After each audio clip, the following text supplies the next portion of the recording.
Assalamu alaikum to all of you. Now, this is the continuation of the previous video that is about lecture number 6, right? So, in this video, we will discuss the further some questions about to find the locus of a point. In this question, we have to find the locus of z if z is equals if z minus 1 over z plus 1 whole mod is less or equal to 2. अब हमारे पास एक inequality आ गई है.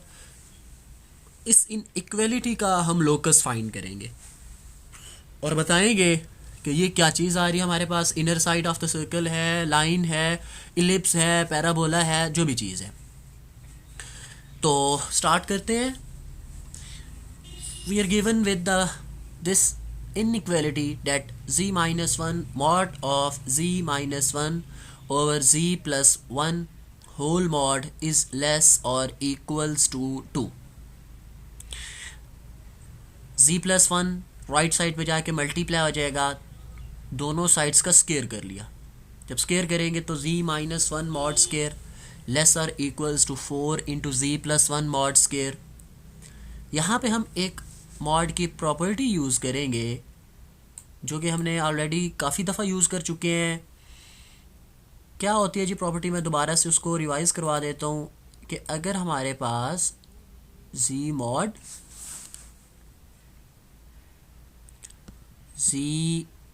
Mod square equals to z into z bar, right? By using this property we proceed. Z minus 1 into z minus 1 conjugate less or equals to 4 into z plus 1 into z plus 1 conjugate. और हमारे पास conjugate की property होती है जब हम इसको split कर सकते हैं. z का conjugate minus 1 is a real number, तो रियल नंबर पे conjugate का कोई फ़र्क ही नहीं पड़ता. हमारे पास as it is real number आ जाता है. कंजुगेट जो कम्प्लेक्स नंबर होता है उसका हमने कंजुगेट राइट कर लिया. Z is obviously z is a complex number. Same for this side z conjugate plus 1. फिर क्या करेंगे? ब्रैकेट्स है हमारे पास, हम इन ब्रैकेट्स को आपस में मल्टीप्लाई कर देंगे. Z into z conjugate minus z into 1 into z conjugate minus minus plus 1 less और equals to 4 z into z conjugate z into 1 into z conjugate 1 into 1 4 सबके साथ मल्टीप्लाई हो रहा है तो सबके साथ 4 आता है. गया. इन द नेक्स्ट स्टेप क्या हुआ कि तमाम वैल्यूज़ को, इन सारी वैल्यूज़ को जो इस साइड पे आपके पास आ रही हैं, ये वाली जो वैल्यूज़ हैं, आप इन तमाम वैल्यूज़ को उठा के इस साइड पे शिफ्ट कर दोगे. लेट्स से कि मैं जब इनको इस साइड पे, मैं ये स्टेप एक मिसिंग है, मैं आपको यहीं पे ही इसको एक्सप्लेन कर देता हूँ. That is minus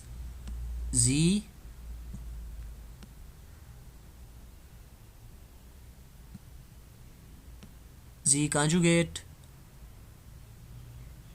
plus z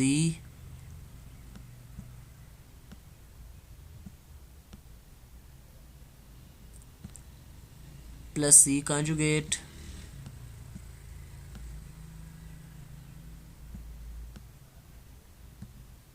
minus 1.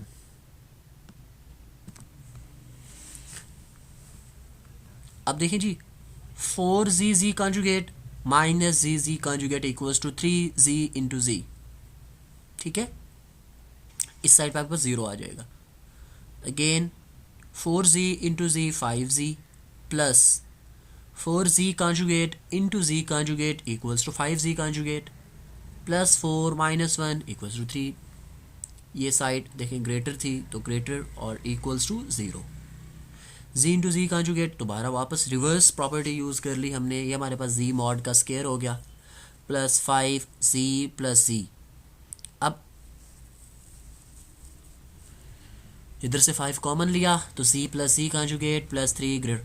अब हमने अगेन एक प्रॉपर्टी पढ़ी थी, that was about if we take the sum of a complex number and its conjugate, we will got the real 2 into real part of that complex number.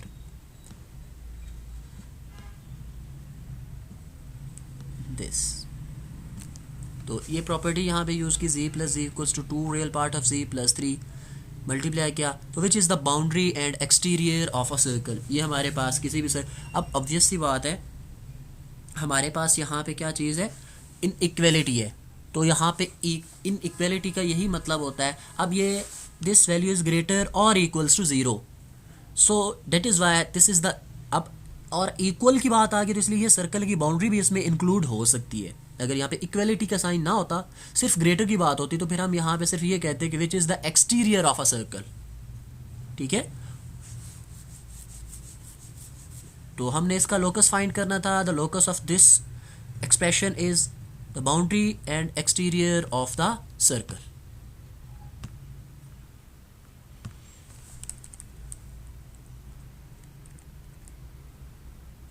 We are here with the next question, that is, if the sum and product of two complex numbers are both real, then prove that the two numbers must either real or conjugate of each other. ये हमारे पास एक general question है. Yes, sorry guys, हम इस question को already कर चुके हैं, so I will move forward. So here we are with the next topic that is very important, that is very interesting, limits, continuity and differentiability. Most of you, बल्कि I would say कि all of you have some idea about the limits, continuity and differentiability before in the first year and in the topics of first year and second year. तो basically limit क्या होती है, किसी भी limit या continuity, किसी भी function की लिमिट क्या हो सकती है, उसकी एक्सटेंट वैल्यू क्या हो सकती है, लेफ़्ट और राइट साइड की उसकी लिमिट क्या होगी, लिमिट्स. उसके अलावा कंटिन्यूटी क्या होती है, कंटिन्यूटी बेसिकली हम चेक कर रहे होते हैं on the basis of limits. अगर आपके पास लिमिट एग्जिस्ट करे, हम लेफ्ट हैंड लिमिट फाइंड करते हैं, राइट हैंड लिमिट फाइंड करते हैं, फिर उसकी ये दैट इज़ वेरी बेसिक. हम यहाँ पे ना फंक्शंस की बात करेंगे. सिंगल वैल्यूड फंक्शन होंगे हमारे पास, कम्प्लेक्स वैल्यूड फंक्शंस होंगे, मल्टीपल वैल्यूड फंक्शन आएंगे. इन सारी चीज़ों को हम डिस्कस करेंगे कि हम कैसे ले के चल सकते हैं. So definition, if a rule और a set of rules be given by means of which it is possible to find one or more complex numbers for every value of z, then w is a function of z. i.e. आप इसको अगर f से denote कर दें function को, तो f from c to c is a complex valued function of a complex variables. यहाँ पे जो c राइट किया गया है that is for complex numbers.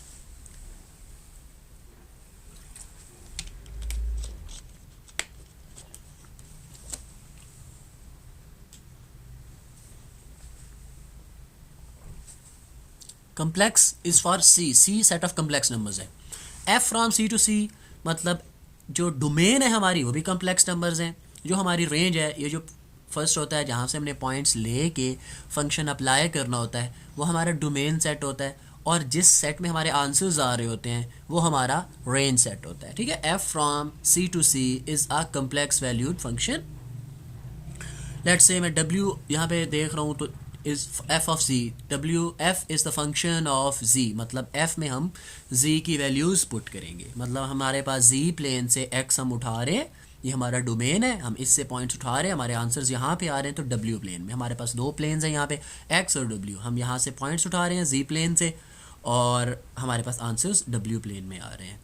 तो ये एक बेसिकली फंक्शन की डेफिनेशन है कि हम कैसे कम्प्लेक्स वैल्यूड फंक्शन. फिर आपके पास आ जाता है single and multiple valued functions.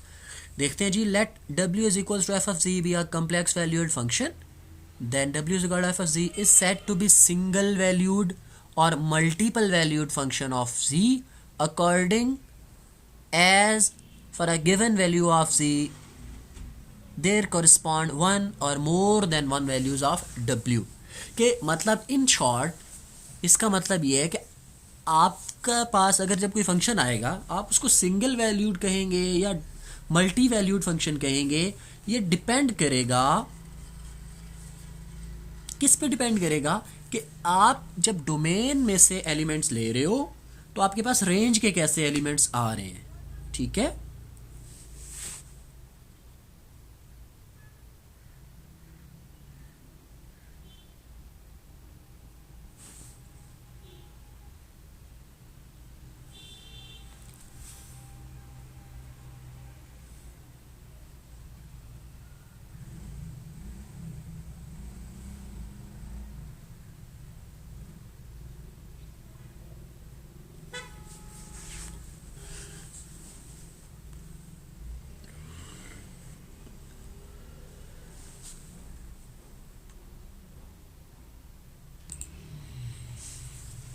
F of z is equals to z square is a single valued function.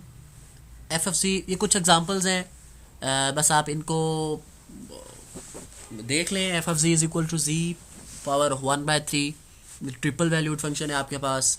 Ji power 1/n, n valued function है, nth वैल्यूड फंक्शन है, मल्टीपल वैल्यूड ही होगा, obvious सी बात है। F of z is equal to argument of जी। अब यहाँ पे एक क्वेश्चन आप लोगों के लिए है जो कि जिसका आंसर आप लोग मुझे राइट करके सेंड करेंगे कि what is the difference between the fourth and the fifth argument. The arguments A R G of z and capital A R G of z, इन दोनों में डिफरेंस क्या है। सिंपल, आप लोग पहले कर चुके हैं इसको, हम लेक्चर्स में इसको बड़ा ब्रीफली डिस्कस किया था कि इन दोनों में क्या डिफरेंस है।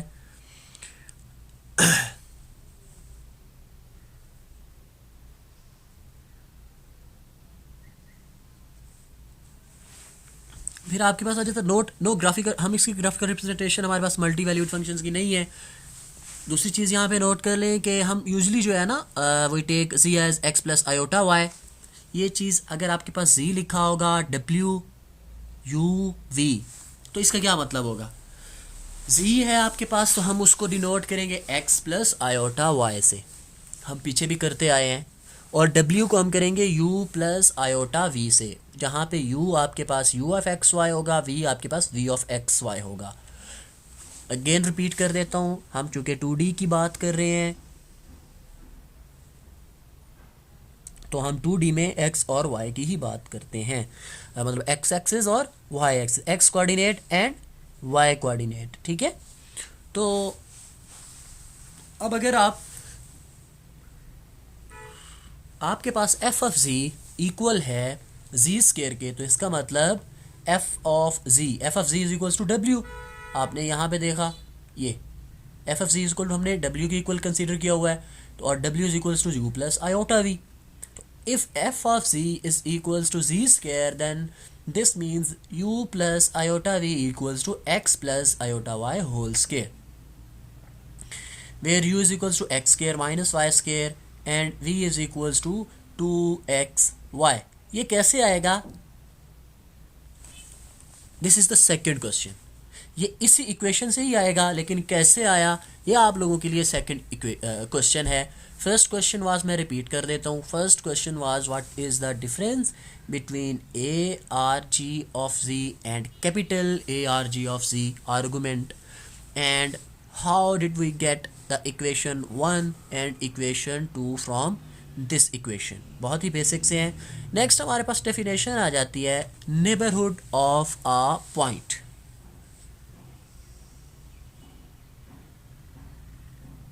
Neighbourhood of a point, let z naught be a complex number and delta greater than 0, then the, अब डेल्टा ग्रेटर देन जीरो का मतलब क्या है कि हमने कोई पॉजिटिव नंबर ले लिया, सिंपल। यहाँ पे इसका कोई डेल्टा आप एप्सिलॉन चूज कर सकते हैं, कोई रिस्ट्रिक्शंस नहीं है, हम कोई भी पॉजिटिव नंबर ले रहे हैं।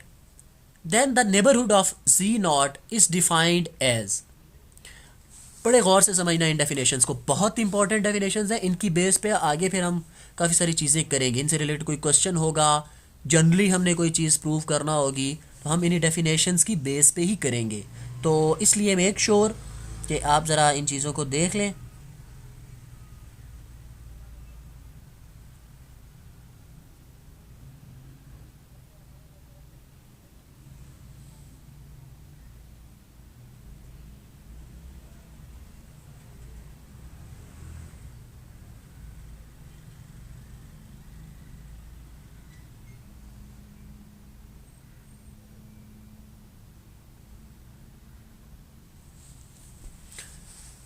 क्या है जी, z, इसको रीड कैसे करेंगे, z such that z belongs to complex numbers and z minus z naught mod of z minus z naught must be less than delta.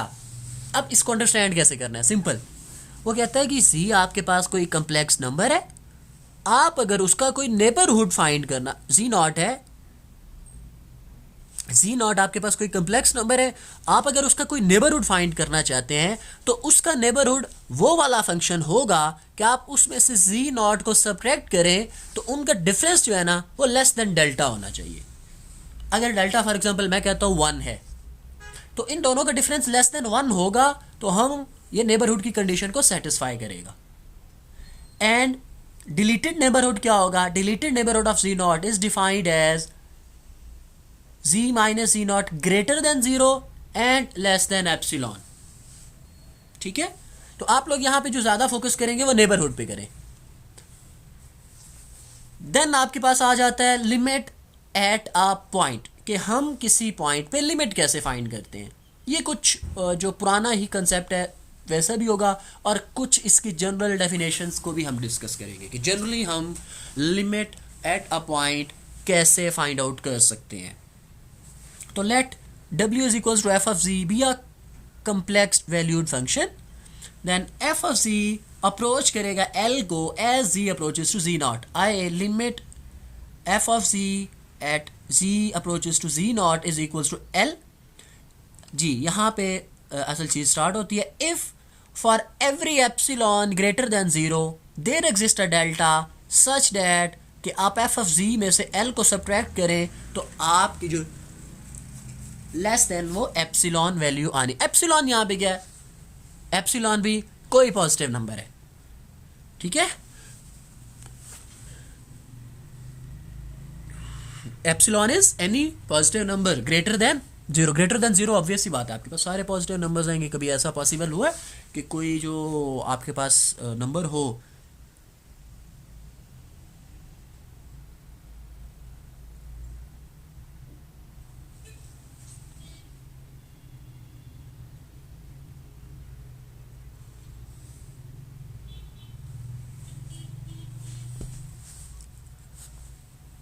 Next आपके पास आ जाता है कॉन्टिन्यूटी। कॉन्टिन्यूटी के लिए आपको देखें, आप अगर नेबरहुड का कंसेप्ट समझेंगे आपको लिमिट की समझ आएगी, लिमिट को समझेंगे तो कॉन्टिन्यूटी की समझ आएगी। कॉन्टिन्यूटी के बाद आपके पास डिफरेंशिएबिलिटी आ जाती है। डिफरेंशिएशन आप ऑलरेडी कर चुके हैं, बट आप उसकी प्रैक्टिकली क्वेश्चंस कर चुके हैं। थ्योरी को हम यहाँ पे थ्योरेटिकली उसको करेंगे कि हम डिफाइन कैसे कर सकते हैं, प्रूव कैसे कर सकते हैं। ठीक है जी, कॉन्टिन्यूटी क्या होती है, a complex valued function w is continuous at z is equals to z naught if its limit exist। अगर लिमिट एग्जिस्ट कर जाए तो हम कहेंगे कि that function is continuous।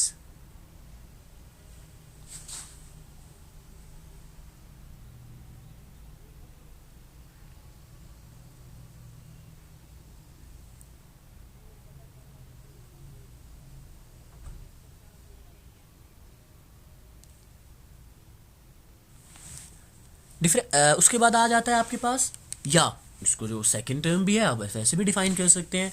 क्या जी, जनरली जैसे हमने ऊपर चीज़ों को डिफाइन किया, for every epsilon there exist a delta such that this satisfy. Simple है, लिमिट की तरह डेफिनेशन है। एफ ऑफ जी, लिमिट में क्या था, limit exist if f of z is equal to l, if for every epsilon greater than 0 delta greater than 0 f of z minus l is less than epsilon। यहाँ पे क्या है, is continuous, the function is continuous if limit at z to z naught f of z is equals to f of z naught। For every epsilon greater than 0 there exists a delta such that f of z minus f of z naught is less than epsilon। f of z को z भी मतलब कि ये first condition use हुई है neighbourhood की।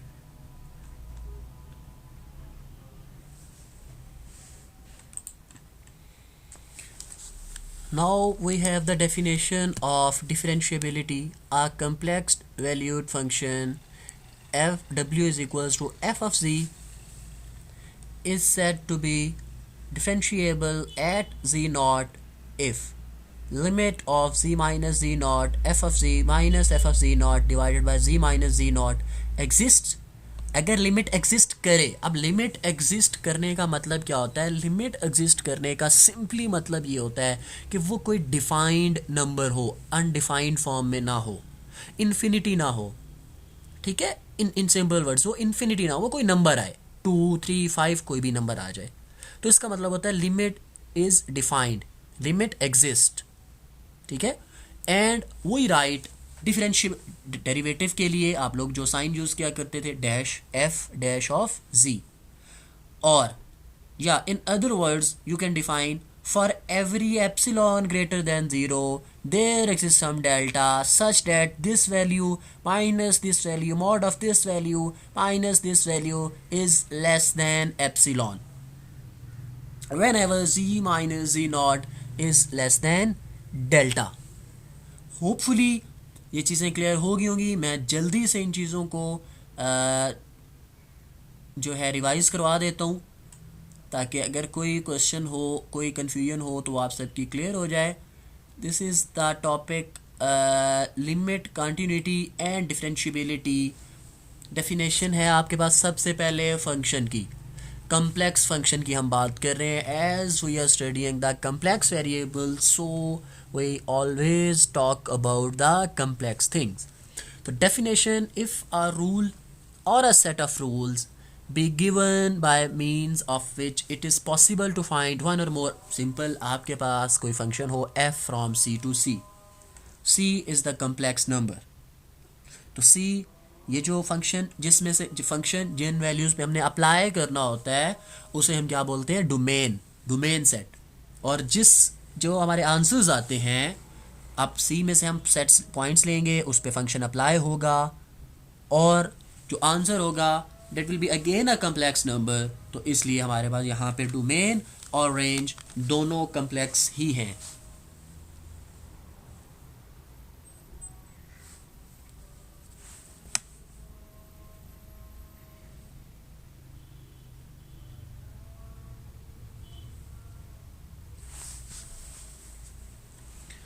Next आपके पास आ जाता है फिर सिंगल एंड मल्टीपल या मल्टी वैल्यूड फंक्शंस। तो ये तो बहुत ही सिंपल था कि if w is equal to f of z be a complex valued function, तो आपके पास सिंगल या मल्टी वैल्यूड फंक्शन कहेंगे अकॉर्डिंग टू द कंडीशन के उसकी वैल्यू जो होगी जी की, उसके हिसाब से हमारे पास उसके आंसर्स आएंगे, और उसी हिसाब से हम बताएंगे कि either that function is single valued function और मल्टी वैल्यूड फंक्शन। कुछ एग्जांपल्स को हमने डिस्कस किया। यहाँ पे ये बड़ा इंपॉर्टेंट नोट था कि एज अर्लियर हम जहाँ भी z राइट करते थे तो हम कहते थे कि z is equals to x plus iota y। अब हमारे पास w आएगा तो w का ऑटोमेटिकली मीन होगा u plus iota v। Therefore u is equal to this, v is equal to this. We are talking about 2D, 2 dimensional की बात हम कर रहे हैं, तो इसलिए xy coordinate, xy coordinate. Neighbourhood of a function let z naught be a complex number, आपके पास कोई डेल्टा, कोई भी पॉजिटिव नंबर, स्मॉल नंबर होगा, then the neighbourhood of z होगा कि अगर if z minus z naught is less than delta, तो उस पॉइंट को आप नेबरहुड कहेंगे। Same is the sequence for the limit, continuity, differentiability. अब इस लेक्चर में आपको 2 क्वेश्चंस दिए, उन 2 क्वेश्चंस का आप लोग आंसर करोगे एंड आप वो सबमिट करेंगे एंड